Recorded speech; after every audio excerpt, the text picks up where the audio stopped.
Okay. So is my position okay? Yeah. However you're comfortable, yeah. Comfortable. I have you here. Man, this is his show, JusReign show. I gotta be. You are perfect here right now. This is your show today. It's just two boys. You're half of the. You're one boy. I'm a man. I know, but today you're a boy.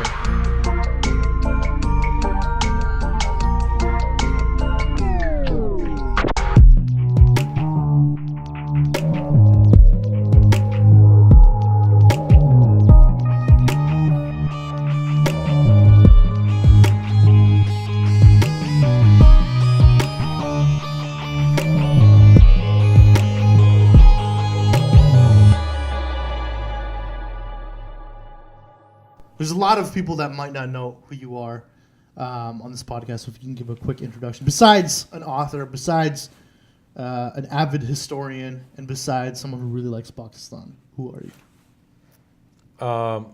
I'm a man who's just trying to find who I am because Wow. I've done a lot of things in life. Incredible. Okay.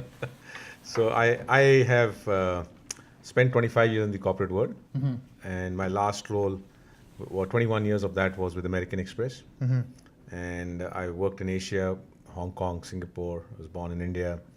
I'm an engineer with an MBA from University of Chicago, and I was the revenue management head of American Express for Asia Pacific region. Historian, I am not. So you Photographer, left all of that behind. yeah. I said, just had, "You know I what? Had calling, yeah. Screw all these high-paying jobs and this established career that I have going on. No, I don't. Let me go to Pakistan and write a couple books. No, I don't think it's as simple as screw Okay. off. All right. So how did that happen then? It happened because some energy was moving me in that direction. Ooh. Yeah. Interesting. Sometimes you don't know you're in a tunnel, and Yeah. that tunnel just kind of keeps evolving, and you don't see the light at the end of the tunnel. Uh-huh. But there's a broader reason sometimes, and I Right. call myself as an accidental author. Interesting. I never dreamt I would write a book, but now we've got 2 books that I've written. And You both have are- 2 books. So this is your first book, Yep. Lost Heritage: The Sikh Legacy in Pakistan. And Now this is interesting to me because I'll discuss that a little bit later on. But you also have Yeah, this one's just come out. It's a continuation called Yes. The Quest Continues, Lost Heritage, the Sikh Legacy in Pakistan. So essentially, it's 2 books now Right. we've got on the same subject, which is just a continuation. yeah. Yeah, so for me, it was, I never thought I would write books. And now when I look back, some kind of a strange energy was working to move me towards this direction. I started reading history at 17 years. Okay. I started slowly graduating towards spirituality, and then while I was doing my corporate career, and then I picked up photography, started writing for magazines, my travels, and so somehow these skills were just adding up. Okay. And in 2014, because of certain personal reasons, when my job was moving me to Australia, I decided not to go, and I just took a back seat and I just stepped out. My health was a bit down. I'd worked for 25 years, so I just thought I'll relax for 6 months and then look for another job. But now when I look back, actually God was preparing me for that day for 25 to 30 years. And when that moment came by, I thought, let me go to Pakistan. Now, I don't know if you know, because you've called me onto your stage. Yeah. You called me onto your show. Yeah. But I'm not too sure if you know that we have a common linkage here. I mean, we have common. I heard. Yeah. So your grandfather Yeah. and my father are from the same village. Wow. And what village is that? I would ask you, tell me what village is. See, your- this is why I your brought you grandfather. on to this podcast. Muzaffarabad and Kashmir. Muzaffarabad. The area which went into Pakistan and what I call today as Pakistan administered Kashmir, where there's a huge massacre that happened in the tribal invasion after the 1947 partition of India, in which Punjab got divided, Bengal got divided. 10 million people moved, 1 million people died in that movement across all 3 communities, Hindus, Muslims and Sikhs. Yeah. But Kashmir was not decided to be divided, and the decision when British left was left to the king of Kashmir, and he would decide. But on 21st of October 1947, this is a few months, 2.5 months after the partition of India and partition of Punjab, a tribal invasion of Muzaffarabad happens in Kashmir, in which a large Sikh population was basically perished in that attack. And the entire Sikh population actually migrated from there, Sikhs and Hindus. So our history starts from there. We have a Yeah. common lineage there. Yeah. For me, my father moved deep into Uttar Pradesh and UP. But, there's a study in US, it says the first generation after an exodus of this type, when it happens, whether it's Jewish Holocaust or any other Holocaust, first generation becomes quiet. Yeah. Second gets lost because nothing gets passed on. Third, there are some people actually who start asking questions. Now, the good thing I see in my father's case was, while they became quiet, they also talked. And I think the seeds got sown in there. And also, though I'm technically a second generation, but the age gap is such that I consider myself in third generation. And I'm probably out of that study is that small spark who's actually asked these questions. And when I left American Express in 2014, I just thought I need to go to Pakistan to explore our past and my father's place and my mother's place. That's all. That was a simple question. I never thought I'd write a book. But yes, I must admit, the bigger question that used to upset me, and it's something which happens out of a mass exodus, which happens as a shock, and communities when they move out and don't have an access to the lands where the history had churned, memories fade over a period of time. And that's what has happened with our community too, that when the British came into India, and they came in 1700s, mid-1700s, and they expanded and took over the whole of India, the last standing kingdom was the Sikh kingdom, which was ruled out of Lahore, Right. Ranjit Singh's kingdom. Right. And in 1849, after Second Anglo-Sikh War, that empire fell. But it stood as a mighty separate country for good about 50 years while the British were taking over the whole of India. Right. And then after 98 years after the British, when they leave India, they decide to divide it on religious lines.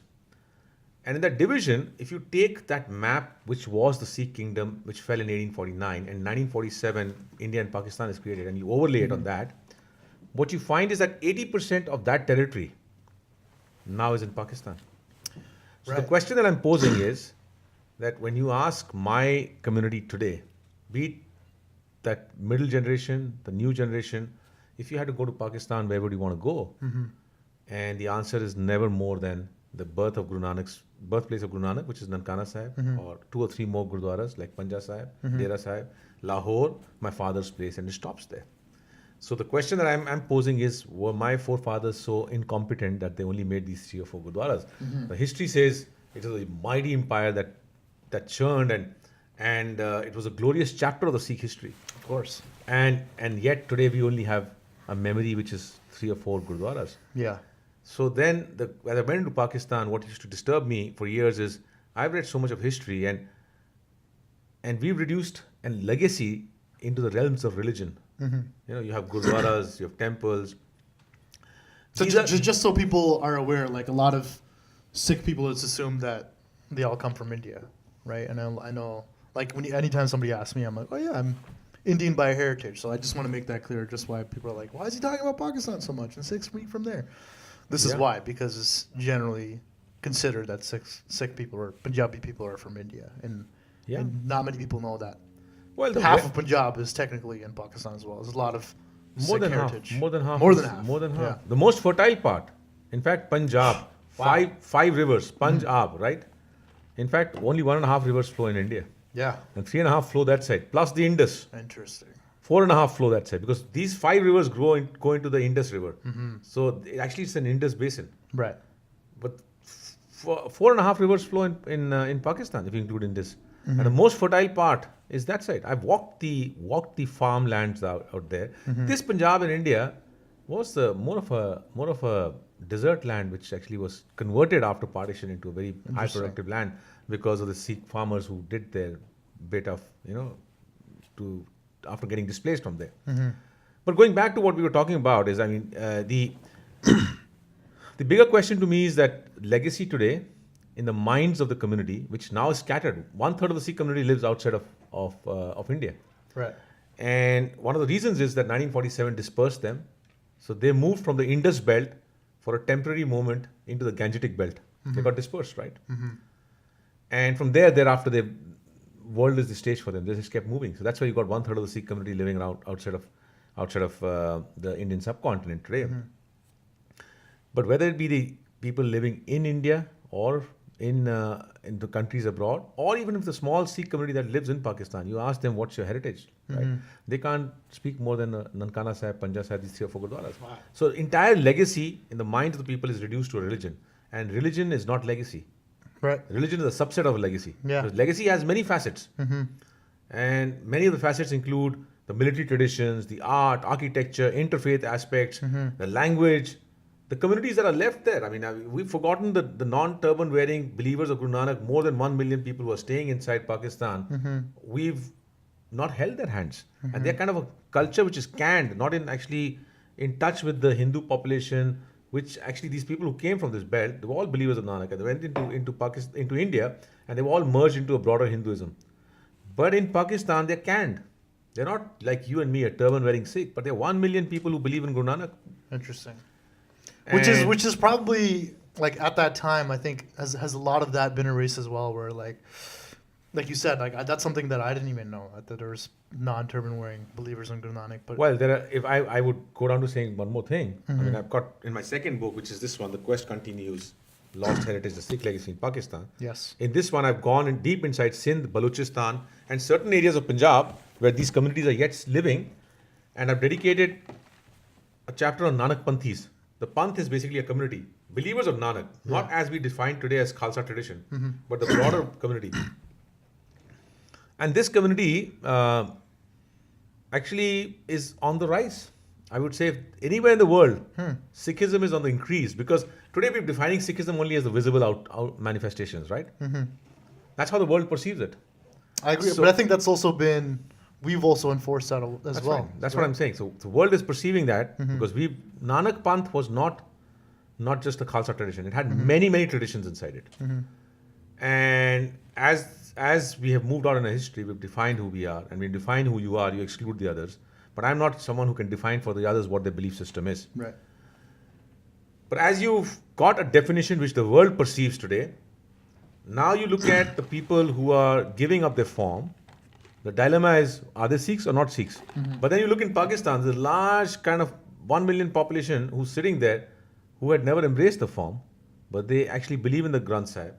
They believe in all the traditions. Their gurdwaras are opening up more and more. So who am I to tell you that, then tell them that you are a Sikh or not a Sikh? Right. Their names are not Singhs and Kaurs. Right. So what I'm trying to come to is that these two works, though are anchored in, they started off from the tangible, a study of the tangible assets of the Sikh community, whether it be the military traditions, art, gurdwaras, the havelis, the residential places, the interfaith aspects. It covers all that. That's where it started from. But along the path, intangible aspects have become a very important aspect of the study, because tangibles, you can touch it. I can show you through visuals. Intangibles inside, the faith. And that is existing in Pakistan. Right. And Sikhism is on the rise in Pakistan because the Nanakpanthi community is embracing Sikhism, Gurdwaras and so on and so forth. So I think that's where the importance of these two works come in. It's a journey across 126 cities and villages in Pakistan. Why do you think it is on the rise? And is the culture in Pakistan accepting of that? Like, I guess the more Islamic culture of Pakistan. I think the first and foremost, don't jump to conclusions by what the media tries to project. As I've What gone do you into mean by the that? as I've gone into the media space after my corporate career with these two books, I've moved around the world and I've had a lot of interactions with the media. One thing I find is, here's how the media guys will come in. They'll never come and hear my 1.5, 2 or 2.5 hour sessions that I'm talking about to understand the essence of what I'm trying to give. Right. After the session, they'll come to me running. Right. We need a 10-second bite. We need a 2-minute bite. Do you think I can reduce a 2.5 hour session into a 10-second bite or a 2-minute bite to satisfy your need? You are therefore going to report what you have already preconceived in your mind. I say the media people should come and sit down and hear what I'm trying to say and use your intelligence to take out the essence and project what one is trying to say out of these research. I've seldom found people doing that. They've already come with preconceived notions. Conditioning is something that a media man should always be aware of. So what I'm trying to say is that good and bad exists everywhere. In Toronto, do we not have good and bad in this city? I mean, they're coexisting, right? And I say that it exists in India, it exists in Pakistan, it exists in Toronto, it exists everywhere. So the spectrum is there. Minorities will always face challenges. It's not about Sikhs. be it Right. be it the Absolutely. Jews, Yeah. be it the any minority. I don't need to say any minority in the world will face a challenge. Right. Partition of the subcontinent is an outcome of minorities. A minority like the Muslim community voiced at that time, how will my rights be protected? It's an outcome of minority, right? Right. So minorities will be a threat everywhere. Right. And therefore they'll be challenged.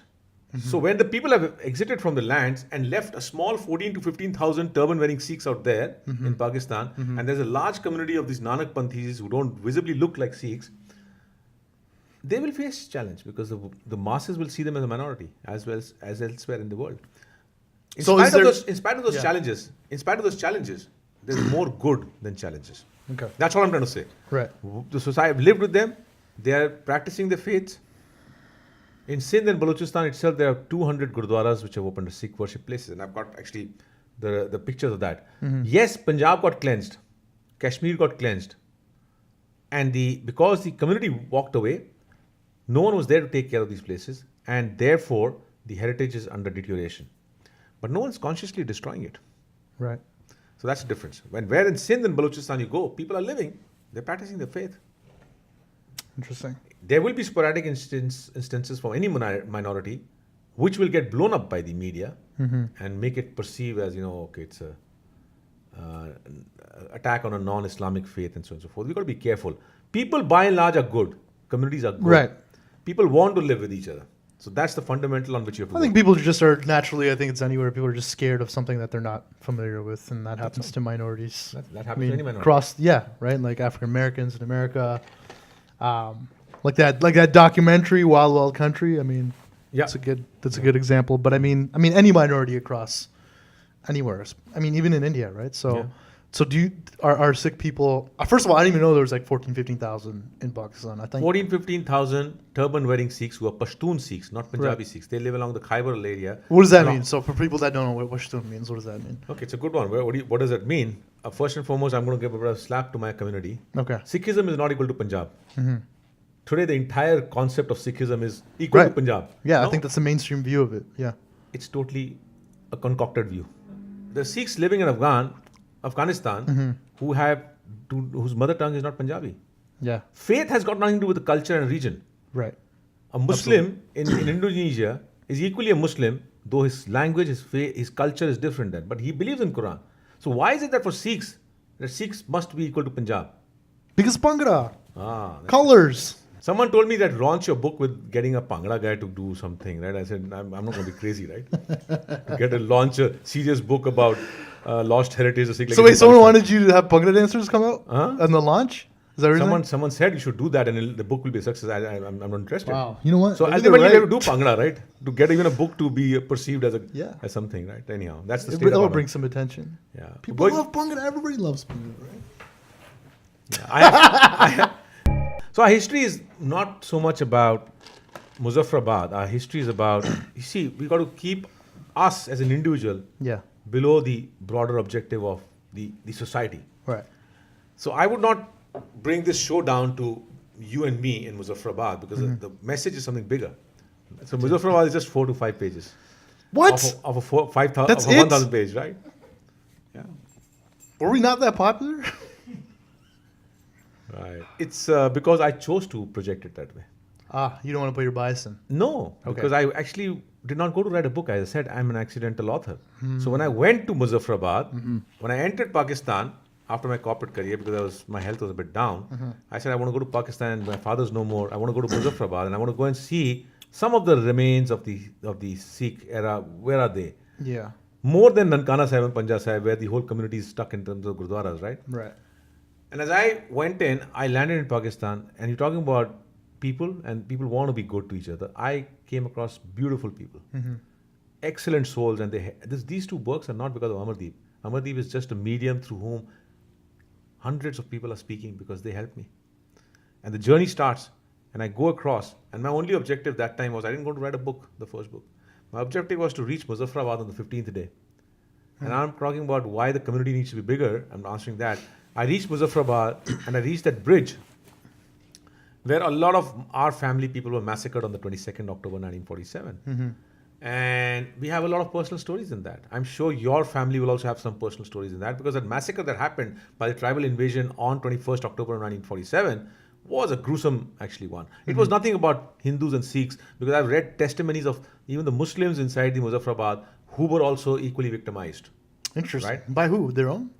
The tribal invasion. This is a political invasion. Oh. On which side should this region So go? everything we know was a lie, in some aspect. I mean, Because this is me all assuming that this was like a religious they conflict. say Purely. it did start from a religious conflict, Right. But purely a religious conflict. but does not mean that others did not suffer.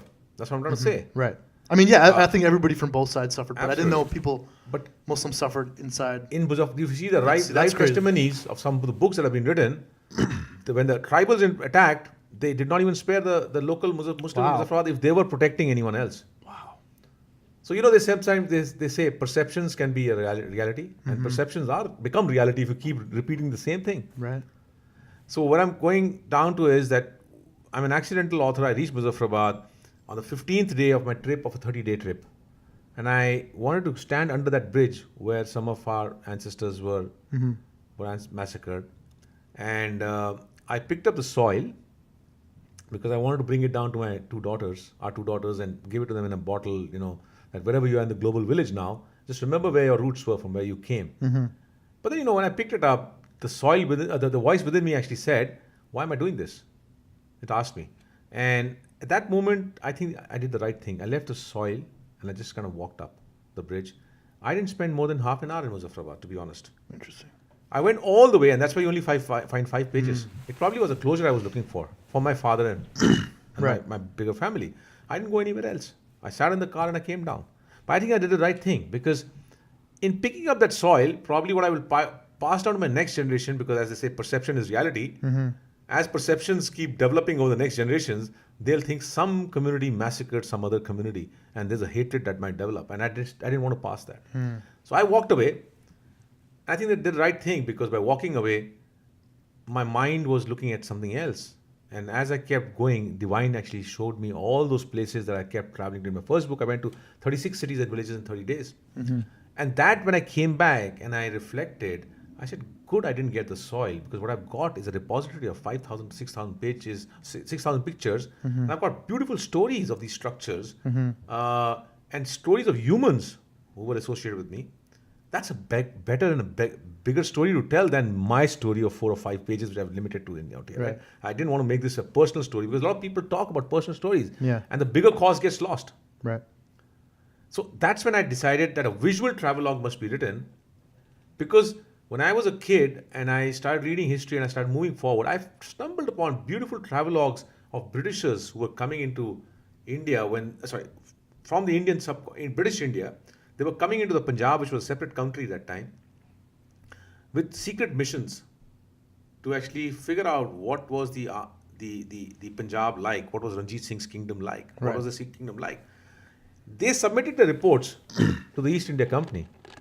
That was a secret reports. I don't have a view to that. But what these guys did, guys like William Moorcroft, Alexander Burns, they wrote beautiful travelogues. And I think the British do this well. We as a community are stuck in Bhangra, right, as you said. Yeah. But this one of the spies, William Moorcroft, going back to the travelogues, and Alexander Burns, and a lot of these travelers came in on spy missions. But they wrote their own personal travelogues. Now, British sent the William Moorcroft into Punjab, and he came in 1819 or 1820, somewhere around that. And Ranjit Singh gave him a place to stay for a few days in Lahore at that place, that air-conditioned place. And he did his spy mission. He went all the way to Kashmir, Leh, Ladakh, and he went back to India and he submitted his report. 1849, when the British take over Punjab, here's what they do, because they know how to honor the people. They put a plaque there on that place. There's no plaque there that says that Ranjit Singh has made this. The plaque saying that William Moorcroft came here and was given a place to stay in Lahore Darbar. Who made that place doesn't matter. Yeah. But who came and stayed there becomes the history. So we don't know how to actually preserve and tell stories and tell tales, right? And to me, these tales have not been told for 7 decades. I actually wonder why the Sikh community has not commissioned research, because the Sikh community has been staying outside of India since about 1870s. 1947 it happened. Technically, they were citizens of other countries. So do you think that's a result of the British coming in and just enforcing their own history and kind of erasing, like that plaque, for example? Is that I a don't good think it's metaphor for erasing. what happened overall with I don't think it's erasing. I think it's a smartness that, not erasing, but I guess modifying history, right? it's not modifying. You cannot say that. Man, I'm using all the wrong you're not words. Saying, you're not saying. Yeah, you're using the wrong word because William Woodcroft did come there. It's not a Right. false statement. Question is, what do you prioritize? Let me give you another example. Prioritize. Yeah, the Durrand line, which is defining Pakistan and Afghanistan. Actually, that line was made by Ranjit Singh. His foreign minister Fakir Azazuddin, who was a Muslim, signed up a treaty with the Afghanistan, and that's what became the border in the Khyber region. But it's not known as Ranjit Singh line. It's not known as the Fakir Azazuddin line. It's known as Durrand line. Because Durrand was a person who led a mission in 1830s, late 1830s, and went via Sindh into Afghanistan, and led the first Afghan war, Anglo-Afghan war. In honor of that man who took that mission, the British, when they took over Punjab, called that line as the Durrand line. So I mean, it was So it's a history. it's on purpose. Like it was certain Absolutely. things were prioritized on purpose to Absolutely. erase, Absolutely. It's not to erase, but it's just modify, prioritize. They Sorry. prioritize. I mean, you've not chosen to write your own history, and you've not popularized So your is own that history. necessarily our fault or like It is. So when I say when you don't write and you don't acknowledge your own stuff, then people have the choice of doing whatever they want to, and then you have to accept it. Narratives have to be accepted. So I go back to these. Why has it taken 7 decades to document these 2 books? A remnant of our history in 126 cities and villages. In the 7 decades, so much of literature in Pakistan has come out which is maligning Ranjit Singh's era, and I've tried to demystify a lot of things. We like have what not, like what for an example? well, things like in the first book, Jahangir's Mausoleum. So if you go to Jahangir's Mausoleum, there's a big board up there which is blatantly saying that Ranjit Singh stole the most valuable precious stones from here and put it in the Golden Temple. It's all bullshit, right? Ranjit Singh did not do that. Golden Temple's history is something totally different. Right. It's not made by stolen gems and from other mausoleums. But yet, we have not written our history. In 7 decades after the partition, if no one's writing it, you're giving a choice to someone else to do it. And I've tried to actually question all those things, and I've actually given documented evidence why this is a lie. So my point is that I'm filling a void by going into the country and documenting the remnants as they stand 7 decades after partition, tangible and intangible aspects. And by writing that, I'm feeling that we are too late because 70% of our heritage is wiped out, finished. 30% is left, most of it is occupied. In the remotest of the areas, some of them are lying there, and time is acting on it. Beautiful frescoes about to finish off. So I'm capturing it 7 decades after partition. What were we doing as a community for 7 decades? That's the question I'm asking. Well, We were was quiet. it a result of the British coming in and then? I mean, that's such a painful part of our history that the people that did leave there, like you said, like there's the generation after, or the generation that was there isn't going to talk about it. The generation afterwards doesn't know anything because of the previous Not generation. really. and then- That's where I was going down. Sikhs have been living in the Western world, in Malaysia, Singapore, Hong Kong since 1870s. Technically, they were not Indian citizens. So when 1947 happened, why couldn't these organizations commission research into Pakistan? If we today, by just doing these books in 3 years, I'm able to sit down on the table with the Pakistan government and have a talk about them because they're asking me, where is this monument? Wow. They ask me, where is that? Yeah. You can have a frank dialogue with them face to face with the Evacuee Trust Property Board in Lahore, and I'm doing that. Yeah. I was in February. The reason is because this is the foundation you've laid as a data on the table. So now people can now start gravitating towards, oh, it is there. What do we do? Should we maintain it? We didn't know about it. Because the employees that come into those departments, they come on a 3 or 4 year stint, right? First year, you're trying to learn the job. Yeah. Second year, you're trying to figure out what my priority is. Third year, planning to actually get transferred into somewhere else, right? You're not doing your job. But when the data is lying in front of you, you don't need to go to those places. You just have the data lying in front of you. In fact, the person who's responsible for the Sikh and Hindu sites, Imran Gondal, actually, I was speaking to him. He was in front of me telling his subordinate, plan a trip and let's go to that place. Let's go to this place in the next 1 month.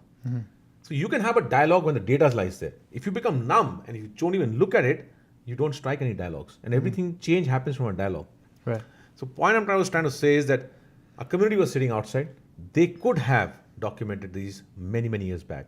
The fact is, it's taken 7 decades to document it. Why is the question I'm raising. I spoke at the Chapman University just about 10 days back, and I'm telling you a comment of the dean of the Chapman University. So he heard me, and the other dean came and told me, a lady, she came and told me, he was saying that I don't get this. The academic institutions have been studying Borobudur, Angkor Wat, these sites of Buddhism, Islamic sites, and so on and so forth. 7 decades have passed by and there's no academic institutions trying to study these sites? Whom do you blame? I don't know. Can you? I don't know. I'm not blaming anyone, but I'm fortunate that God has selected me to undertake this mission. And in a short span of 3 years, we're leaving 1,000 pages, which today my community will not recognize. Today the world, I'm trying to bring about a change. I mean, I'm glad that, organizations like Library of Congress is giving me a space to talk about it. So I'm hoping it creates a ripple effect. My community is more interested in Bhangra. That's fine. There are a lot of people who are actually helping me. Small pockets of people are helping me. But where you should be passionately holding this and saying, this is my heritage. I need to bring it home. I need to understand this. Right. It's like in India, one of the Tribune newspaper asked me and as to my challenges, and I was open about this. I said, you know what? People in India will prefer to spend 4,000 rupees for a bottle of whiskey and not for a book. For them, a book is very expensive. But imagine the heritage that it is there and what it takes to document it. So I think there's a lot of mindset issue out here. Yeah, definitely. I think even for someone like myself, like generations that grew up here, like when we go back, like I only know about up to my parents. Like when I went back to India, I only visited areas that my parents grew up. So I didn't know much about Pakistan. And like I was like, hey, can we go? And I don't even know if you guys aren't even allowed. I don't even know if my parents are allowed into Pakistan, or is that there's that whole immigration issue, the visa issue, So it's like there's so many barriers that are set up, make an excuse for there not being a lot of preservation of that history. But I mean, now that we are aware of it, now I'm aware of it. You know what I mean? So it's like we're always, even like you said, we're programmed to think certain things. Like you kids my generation, like when we think about heritage, we think language, we think Bhangra, we think, these are things that are tied. The songs about the kid and the tractors and things like that. Like that's what we think because that's what we're taught. So it's do you think about Hiranja? Do you think about Sasi Punnu? I mean, aside from the songs that I've heard, I don't. You don't know. This is what happens when the lands are taken away. Yeah. Your culture, your stories, your values. These are not human stories. These are stories of soul, and because in a text, in a spiritual text, these stories are brought in. Right. What I'm trying to say is, lot gets conditioned, and you lose them when you lose your lands.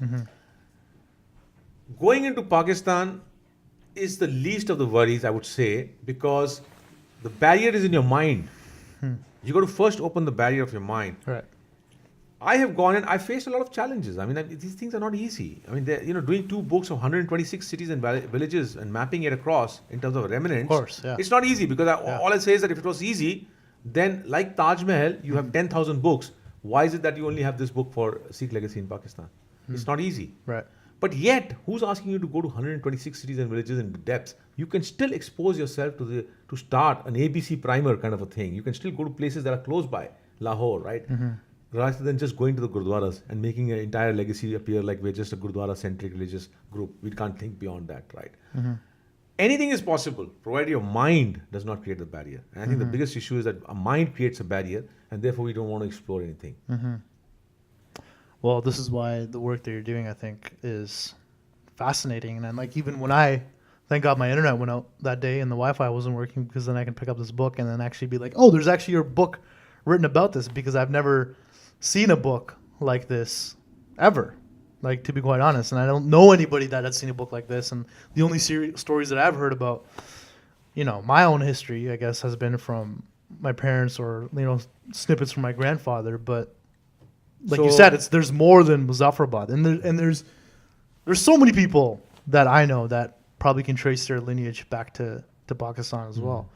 And so the only thing what would you like to, besides obviously buying these books, which I advise everyone to do if you have a general interest in it. Where can they get these books, first of all? Yeah, so the Lost Heritage, the Sikh Legacy in Pakistan, the ones which you got, can you just show it there? And this one, The Quest Continues, Lost Heritage, the Sikh Legacy in Pakistan. Right. Both these books, you can actually have a look at the website, which is lostheritagebook.com. You can go and have a look at that. Go into the testimonial sections and see all the kinds of credentials there about these works.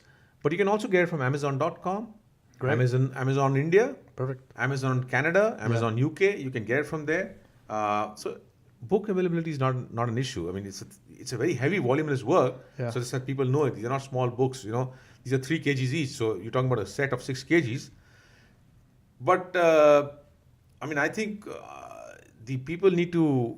What else can they do besides, like, if somebody's like, okay, I want to get more into learning about this. Like, you obviously went into Pakistan, but like, let's say anybody from my generation is like, let me find out more about. I think. Okay, let me try and answer. Or try that to question. preserve. Let me answer that question from a community's perspective. What should the community do? That includes individuals, Sure. right? I see 3 steps inside this. And it's a very structured approach that I'm trying to approach it, because I've spent 3 years of my life trying to research, documenting, and now I'm actually spending, after first book, I spent about good 7 to 8 months traveling around the world. And with the second book now, we haven't been back home since November of 2017. We're just on the road.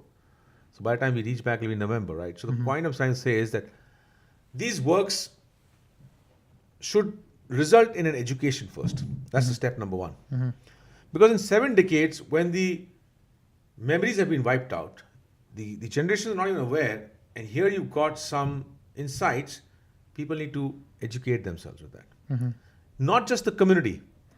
I question whether when Amardeep can read the Egyptian legacy, the Roman legacy, then why shouldn't someone else read my legacy, the Sikh legacy in Pakistan? It's just a human story. Right. Why should it be suppressed? So I have spoken in many forums and many pluralistic secular forums and outside of the Sikh domain, and I've had the story resonating with the common men, and they've cried. Wow. So I think the first question from the community's perspective is, when will you own it? When will you start connecting with it? Because without education, you're talking up in the air. Right. You don't even know how to take the first step. So I think right now we've got a big problem. Educate yourself. Second is, what can we do with this heritage? Now there are 2 parts of it. The tangible and the intangible. And the tangible is what you can hold. Intangible is what you can't hold. The belief systems, the intangible, right? Let's start with the intangibles. When will you widen your horizon to start understanding what your forefathers were doing? I mean, in these books, the talks that I give, I'm trying to challenge a lot of our traditional thinking. We can't talk about all that aspects, but people who've heard me in the seminars that I'm giving around the world, I'm bringing what insights I've got from these monuments where I've stood them and tried to see, hey, today we have nothing left in Punjab, in East Punjab, which allows me to understand what my forefathers were doing. These monuments, though they are in a bad shape, they're lying yet, some of them in the remotest of the areas, and the frescoes, the artworks, the structures are telling me a story. And that story I have to interpret, and I've tried to interpret them in many ways. And that story tells us that my forefathers were far, far, far liberal, pluralistic, and their mindsets were all inclusive than we are today. We are Interesting. divided. How can you get that information purely based off a monument? How will you get it from the frescoes? Today's mindset is you've wiped out the all frescoes, anything to study and understand what your forefathers' mindset was from East Punjab in the name of renovation. Right. In those areas, you will find frescoes of, say, let me tell you an example of Mangad Gurdwara. Outside walls have frescoes of all communities. The inner walls have frescoes of the Sikh gurus, and the center has only writings of the Granth Sahib. You might say this is the Hindu influence, this is the Islamic, because even Allah is written outside.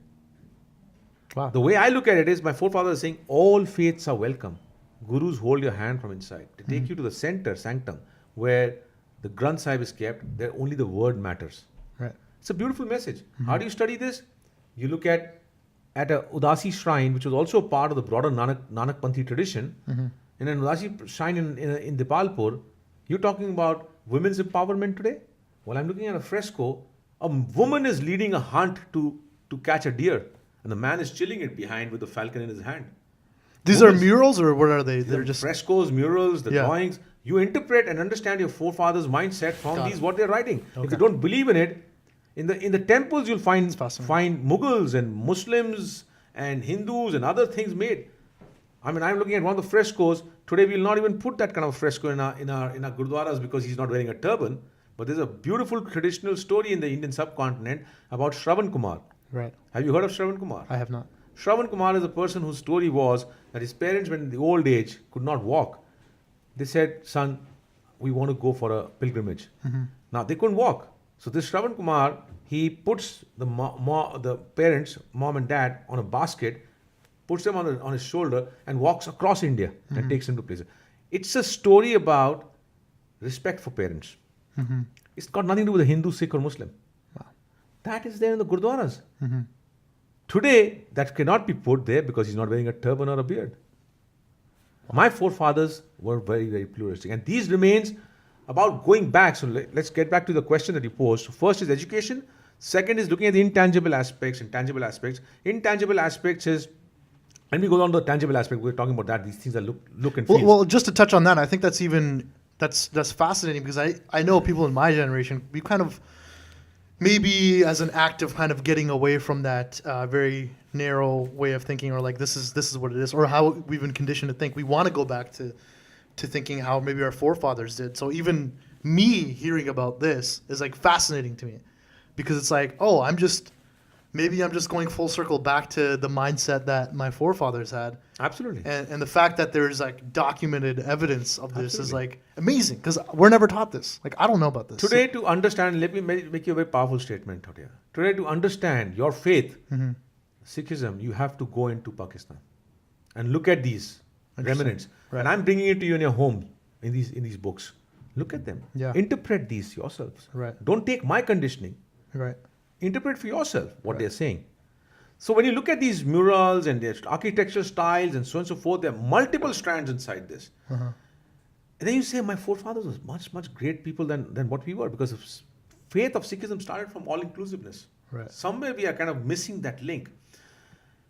So that all-inclusiveness leads us to the intangible aspect, that there are communities who were believers of Nanak, need not be the Khalsa tradition, but somewhere down the line in 1920s or so, we defined who a Sikh is, but when you define, you exclude the others.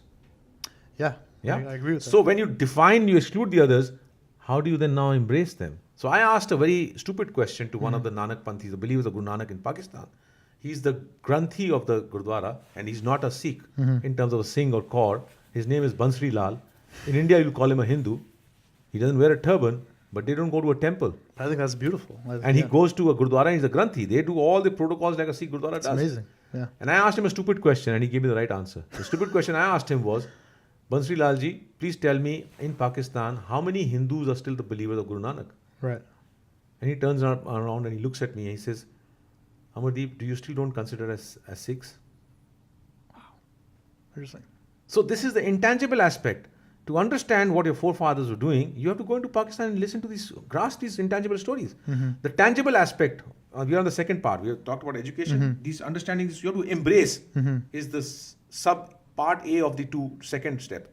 Part B of the second step is, can we restore some of these places in their pristine form to convey the message to our next generation that this what it was? Because I say we lost it there, we destroyed it here. In East Punjab, we've destroyed it ourselves. No one came and destroyed it for you. Our community has destroyed every footprint of the heritage out there. In Pakistan, the remnants are still there. They're in a bad shape, many of them in the remotest area, but yet they tell a lot of stuff. So I don't think you can save 100% because the community is not living. These are billions of dollars of assets. You cannot save everything.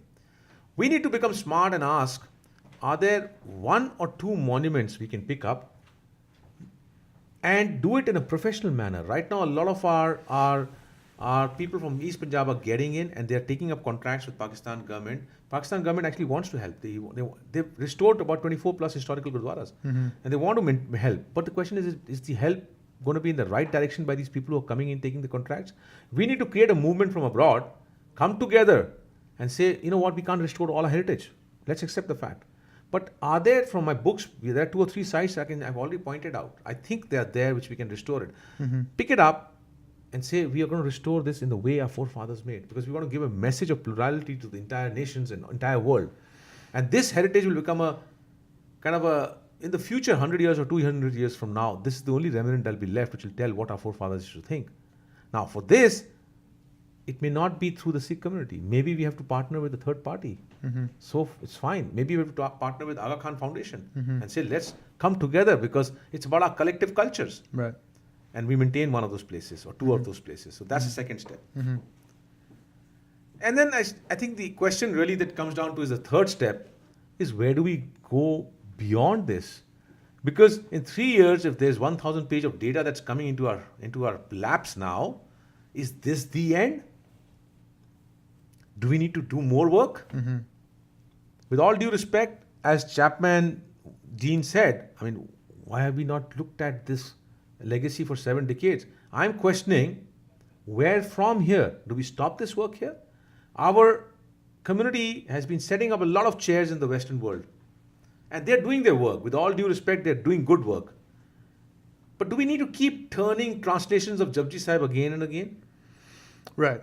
And I also have a problem with those translations because I feel like they're very biblical. Yeah. They're very boring to read. So someone may come there and They're not like I read them and it's like scary. It's like thou shalt so it's like a person like me, I get turned away from that because it's like there's no So going forward, connection for me here. Going forward, there could be someone great in the university who might bring out a translation that connects to the modern mind and I'd the love language. that. That's fine, but Yeah. it's just the same thing going round and round. And Yeah. they're doing good work. I'm not saying that. Don't get me wrong. There's No, space yeah, for- but I think there could be a shift in focus for areas that are lacking. the question that I'm raising is out of these chairs is we got so much of millions of dollars invested into these chairs, right? Yeah. None of the chairs in 7 decades has said 80% of this community's heritage churned in these lands. Let me focus there. That's the only point I'm making. There's a space for all that they're doing. Right. But is there not one chair that said 80% of this community's history churned on those lands? There is something to be done there too. Let me focus there. Why does it take a non-academic person who's a finance industry person to come up and give up his career and go down this path? The question I'm asking is, will I be able to do more? Or will someone else be able to do more? Right. Will it stop at the Sikh legacy? Will I motivate or will I become the one who's going to document the Islamic legacy in East Punjab, which also got wiped out? Yeah. Will I be the one who will actually document the Hindu legacy legacy. or the Jain legacy, which got wiped out in East Punjab, in West Punjab? I don't know. But to do an Islamic or Hindu or a Jain legacy, I have to become in my mind a Muslim or a Hindu or a Jain, and I'm willing to do that in my mind. Right. But is it me or is it someone else? Or in the Sikh community, is there someone else who's going to say, Amardeep, you've done something, you've put a path forward to us, let me take it forward. Thank you so much for coming on again. This has been an extremely enlightening conversation. Even for me, I mean, I think I've learned a lot and taken away a lot.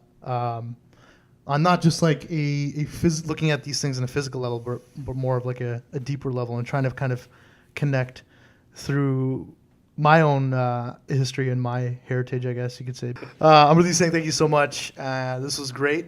And I'll put all the links down below.